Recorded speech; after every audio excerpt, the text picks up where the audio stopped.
Dito po tayo sa isang account ko magkikita kasi binlock nyo po ako dun sa isang account ko na nag-uusap tayo na kinukumbinsi nyo po ako na magbalik loob, etc. etc.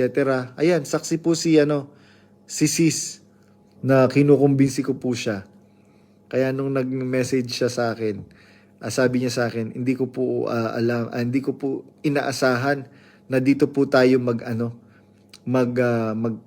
kakausap uli na ganito pong setup na pareho na po tayo ng stand, sabi po niya. Siguro po meron po tayong similarity sa mga stand, pero ako po kasi kung ano man po yung mga naging pagkakamali ni Brother Eli, wala po akong ano doon. Hindi ko na po yun hindi ko na po yun hindi na po yun para sa akin. Kasi ang direct na pananagutan ng sino mang kasangkapan ng Diyos, they are directly answerable to God. Ang ano ko po, ang stand ko po diyan, si Brother Eli po kasi hindi ko po may kakaila na nagkaroon po siya ng isang malaking bahagi kung sino po ako ngayon. Marami po akong natutunan na values sa kanya na hanggang ngayon yun po yung nasa pinaka-core ng pagkatao ko. Ngayon kung ano man po yung mga sinasabi nilang kapintasan, pagkakamaling nagawa ni Brad Eli, gagaya po nung bulag na pinadilat ng Panginoong Jesucristo. Sinisiraan po siya ng mga pariseo at eskriba. Huwag mong anuin yan. Ano yan, makasalanan yan, etc. etc. Ang sabi po nung bulag, kung makasalanan siya, hindi ko yun alam. Isang bagay ang alam ko, dati akong bulag. Dahil sa taong ito, nakakakita na ako ngayon.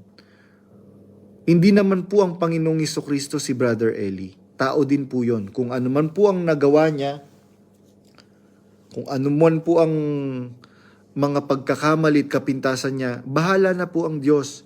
Pero kagaya po nung kapatid na nakasama ko kay Brother Eli, ang sabi niya, kung po pwedeng makiusap sa araw ng paghuhukom, makikiusap ako sa Diyos. Panginoon, sana po patawarin niyo po si Brother Eli. Dahil malaki po ang naging bahagi niya upang ako'y maging mabuting tao. Ang sabi ko po dun sa kapatid na yon, ganun din yung magiging pakikiusap ko sa Diyos kung pwedeng makiusap. Panginoon, kung ano man po ang naging pagkakamali ni Brother Eli, sana po mapatawad niyo po. Dahil kung ako po ay naging mabuting tao, meron po siyang malaking bahagi, kaya ako po'y naging mabuting tao. Kaya yun lang po mga kapatid. Sino po ba ang walang kasalanan? Lahat naman po tayo merong mga kapintasan at kasalanang nagawa. Kaya po alam niyo po, isang bagay ang natutunan ko kay Brother Eli. Ang sabi po niya, pagka ang kapatid nagkasala, hanapan mo kaagad siya ng kung paano mo siya maabsuelto. Hanapan mo siya ng rason kung paano mo siya maabsuelto. Tandaan mo, sabing ganyan ng kapatid na Eli, tandaan ninyo, ang isang taga-usig, ang number 1 taga-usig, si Satanas. So, ang trabaho ni Satanas, usigin tayong magkakapatid. I-down niya tayo. Kaya ngayon, bilang mga lingkod ng Diyos, kailangan pagka ang kapatid nagkasala, hanapan mo kaagad ng katwiran.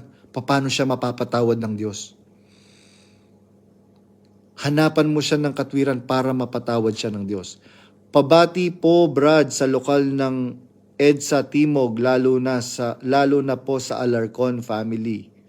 Yun po. Kilala po ako ng mga Alarcon family and I love them as well.